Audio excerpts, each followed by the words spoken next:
ಓಂ ಶಾಂತಿ.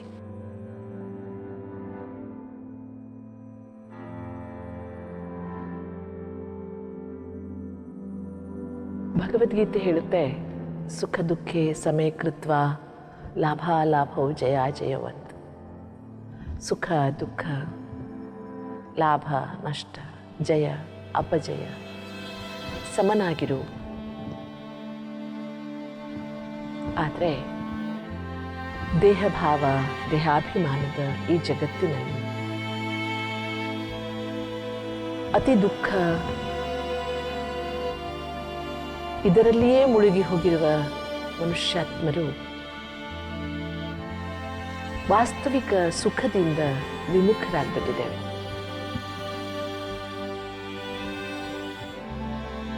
ಆತ್ಮನ ಮೂಲ ಸ್ವರೂಪವಾದ ಸುಖ, ಬ್ಲಿಸ್ ಅನುಭವಕ್ಕೆ ಬಂದಿಲ್ಲ ನಮಗೆ. ಯಾಕೆಂದ್ರೆ ಆತ್ಮಸ್ವರೂಪದ ಅನುಭವವೇ ಇಲ್ಲ. ಶಿವಬಾಬಾರವರ ಅಸೀಮ ಕೃಪೆಯಿಂದ ಈ ವಿಶಾಲ ಜಗತ್ತಿನಲ್ಲಿ ಪರಮಾತ್ಮನ ಪ್ರೀತಿಯ ದೃಷ್ಟಿಗೆ ನಾನು ಪಾತ್ರನಾದುದರಿಂದ ನಾನು ಆತ್ಮನಿಗೆ ಆತ್ಮಾನುಭವ ಮಾಡಿಕೊಳ್ಳುವ, ಆತ್ಮಾವಲೋಕನ ಮಾಡಿಕೊಳ್ಳುವ ಸೌಭಾಗ್ಯ ಸಿಕ್ಕಿದೆ. ನನ್ನನ್ನು ನಾನು ನೋಡಿಕೊಳ್ತಾ, ನನ್ನೊಂದಿಗೆ ನನ್ನನ್ನು ನಾನು ಜೋಡಿಸಿಕೊಳ್ತಾ ಹೋಗುವಂಥ ಅದ್ಭುತವಾದ ಈ ಆತ್ಮಾನುಭೂತಿ ಇದೆಯಲ್ಲ, ಜನ್ಮ ಜನ್ಮಾಂತರದಿಂದಲೂ ಇದನ್ನು ನಾನೆಲ್ಲೋ ತಪ್ಪಿಸಿಕೊಂಡಿದ್ದೆ. ಆದ್ದರಿಂದ ಆತ್ಮನ ಮೂಲ ಗುಣಗಳಿಂದ ವಂಚಿತನಾಗಿದೆ. ನಾನೀಗ ಒಳಮುಖಿ ಆಗ್ತಾ ಇದ್ದೆ, ಅಂತರ್ಮುಖಿ ಆಗ್ತಾ ಇದ್ದೆ. ಅಂತರಂಗದ ಈ ಒಳಮುಖದ ಪ್ರಯಾಣ ಪ್ರಾರಂಭಿಸ್ತಾ ಇದ್ದೆ. ತುಂಬಾ ಅದ್ಭುತವಾದ ಪ್ರಯಾಣ ಇದು. ಯಾವ ಖರ್ಚು ವೆಚ್ಚವಿಲ್ಲದೆ ಕೇವಲ ವಿಚಾರಗಳನ್ನ ಒಳಮುಖವಾಗಿ ತಿರುಗಿಸಿಕೊಂಡಾಗ ಕಾಣುವ ಆತ್ಮನ ಅನಂತ ದರ್ಶನವಿದೆಯಲ್ಲ, ತುಂಬಾ ಕುತೂಹಲಕಾರಿಯೂ ಹೌದು, ಆನಂದದಾಯಿನಿಯೂ ಹೌದು.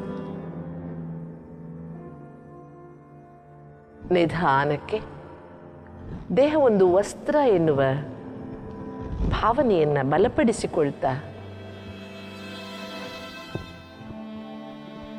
ದೇಹದೊಟ್ಟಿಗೆ ಇದ್ದರೂ ದೇಹದ ಜೊತೆಗೆ ಎಳೆತವಿಲ್ಲದ ಸಂಬಂಧವನ್ನು ಅನುಭವಿಸ್ತಾ,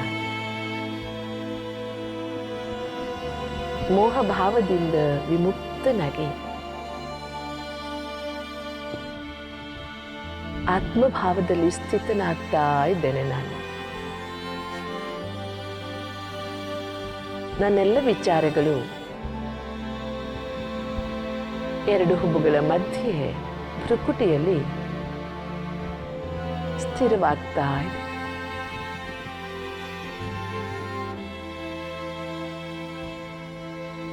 ಕಣ್ಣಿಗೆ ಕಾಣದ ಆತ್ಮನನ್ನ ಜ್ಞಾನದ ಕಣ್ಣುಗಳಿಂದ ನೋಡ್ತಾ ಇದ್ದೇನೆ. ಎಂಥ ಸುಂದರವಾದ ಅನುಭವ ಇದು. ನನ್ನನ್ನೇ ನಾನು ನೋಡಿಕೊಳ್ಳುವುದು. ಕನ್ನಡಿಯೊಳಗಿನ ನಾನು ದೇಹ ರೂಪದಲ್ಲಿ ಕಾಣ್ತೇನೆ, ಜ್ಞಾನದ ಕನ್ನಡಿಯೊಳಗಿನ ನಾನು ಆತ್ಮರೂಪದಲ್ಲಿ ಕಾಣ್ತೇನೆ. ತುಂಬ ಸುಂದರವಾಗಿದೆ ಆತ್ಮನ ಸ್ವರೂಪ. ದೇಹಭಾವದಲ್ಲಿ ರೂಪದರ್ಶನವಾದರೆ ಆತ್ಮಭಾವದಲ್ಲಿ ಸ್ವರೂಪ ದರ್ಶನ. ನನ್ನ ಸ್ವರೂಪ ನನ್ನ ಮುಂದೆ ತೆರೆದುಕೊಳ್ತಾ ಇದೆ.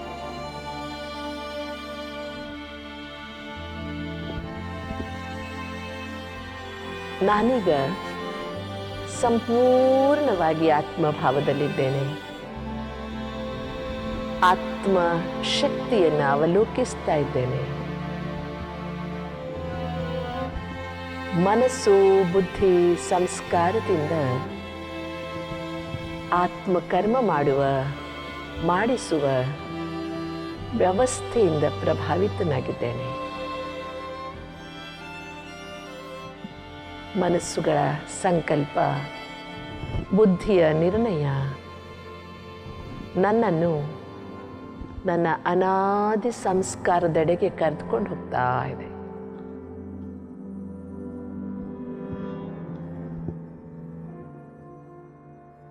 ಆತ್ಮನಾದ ನಾನು ನನ್ನೆದುರು ನನ್ನಂತೆಯೇ ಇರುವ ಪರಮಾತ್ಮ ಸ್ವರೂಪವನ್ನು ನೋಡ್ತಾ ಇದ್ದೇನೆ.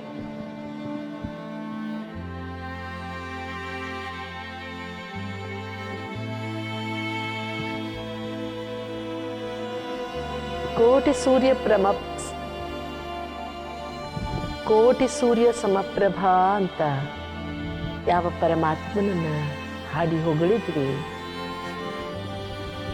ಆ ತಂದೆ ಪರಮಾತ್ಮನಲ್ಲಿರುವ ಅಗಾಧ ಶಕ್ತಿಯ ದರ್ಶನವಾಗ್ತಾ ಇದೆ ನನಗೆ.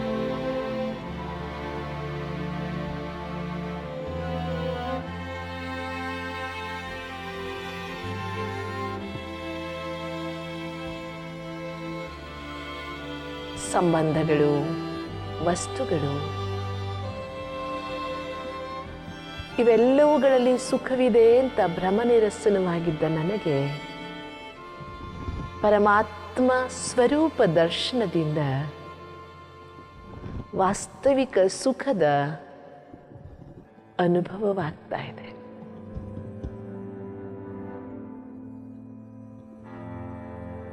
ಸ್ಪರ್ಶಕ್ಕೆ ನಿಲುಕದ, ಶಬ್ದಾತೀತವಾದ ಎಲ್ಲ ವಸ್ತು ವೈಭವಗಳಿಂದ ಅತೀತವಾದ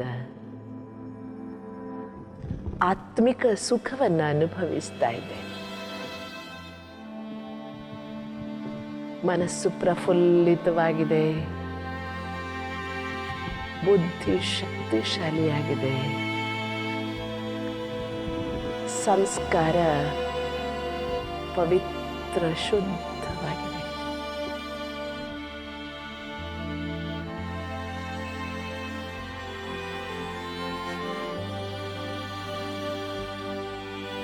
ಬಾಬಾ, ನಿನ್ನ ಸ್ವರೂಪ ದರ್ಶನದಿಂದ ನನ್ನೊಳಗಿನ ಆತ್ಮಿಕ ಸ್ವರೂಪ ಜಾಗೃತವಾಗಿದೆ. ಶಾಂತಿ, ಪ್ರೀತಿ, ಆನಂದ, ಶಕ್ತಿ, ಜ್ಞಾನ, ಪವಿತ್ರತೆ ಇವೆಲ್ಲವುಗಳ ಸಂಘಟಿತವಾದ ಸ್ವರೂಪ ಬಾಬಾ ಇದು. ಎಲ್ಲವನ್ನೂ ಪಡೆದೆ ಎನ್ನುವ ಒಂದು ಸುಖ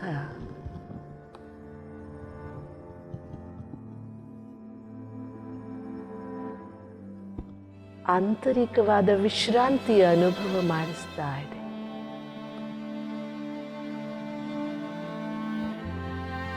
ಯಾವ ಕೊರತೆಯೂ ನನಗಿಲ್ಲ. ಅಪರಿಮಿತವಾದ ಸುಖ ಇದು.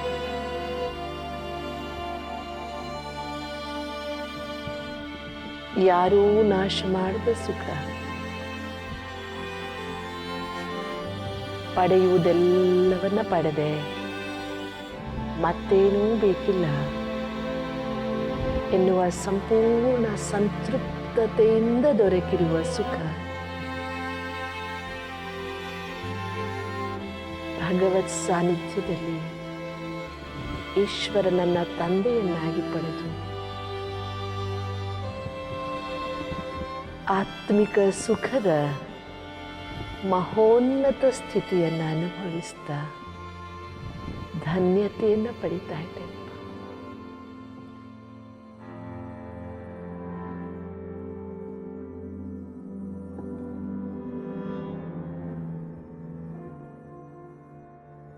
ಈ ಧನ್ಯತೆಯ ಸ್ಥಿತಿಯೊಂದಿಗೆ ನಾನು ಈ ಜಗತ್ತಿಗೆ ಪುನಃ ಬಂದಾಗ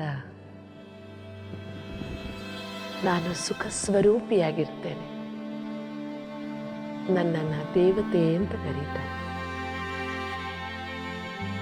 5,000 ವರ್ಷಗಳಲ್ಲಿ ಕೊನೆಯ ತನಕ ನನ್ನ ಆ ದೇವತಾ ಸ್ವರೂಪ ಎಲ್ಲರಿಗೂ ಸುಖವನ್ನೇ ನೀಡ್ತು. ಅದಕ್ಕೆ ಕಾರಣ ಈ ಸಂಗಮ ಯುಗದಲ್ಲಿ ಸುಖ ಸಾಗರನಾದ, ಸುಖ ಕರ್ತನಾದ, ಸುಖದೇವನಾದ ಶಿವಬಾಬಾರವರ ಜೊತೆಗೆ ನನ್ನ ಸ್ವರೂಪ ದರ್ಶನ, ಅನುಭಾವ ಕಥನ. ಓ ಬಾಬಾ, ಪ್ರೀತಿಯ ಬಾಬಾ, ಸುಖದೇವನಾದ ಬಾಬಾ, ಸುಖ ಸಾಗರನಾದ ಬಾಬಾ, ಯಾವ ಆಧಾರವಿಲ್ಲದ ಪರಮಾತ್ಮನ ಆಧಾರದಿಂದ ಮಾತ್ರ ದೊರಕುವ ಅನುಪಮವಾದ ಅನುಭವ ಇದು.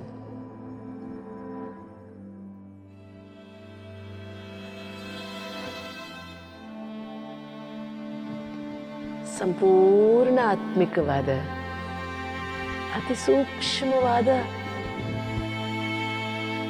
ಆಂತರಿಕವಾದ ಅನುಭವ ಇದು. ಈ ಅನುಭವದ ಸಾಗರದಲ್ಲಿಯೇ ಮುಳುಗಿರುವ ಮಹದಾಸೆ ನನ್ನ. ಮತ್ತೇನು ಬೇಡ ಬಾಬಾ.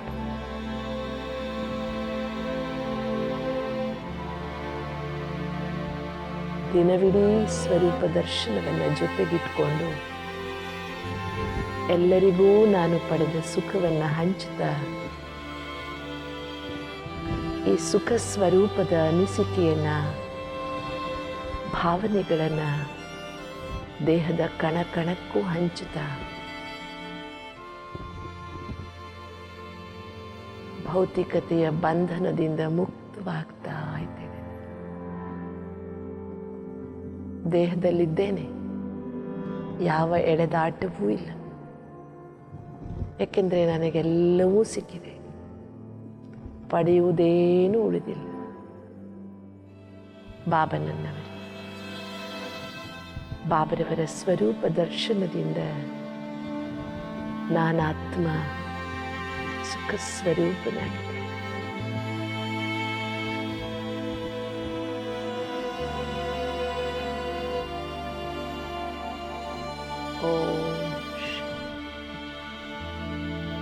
ಓಂ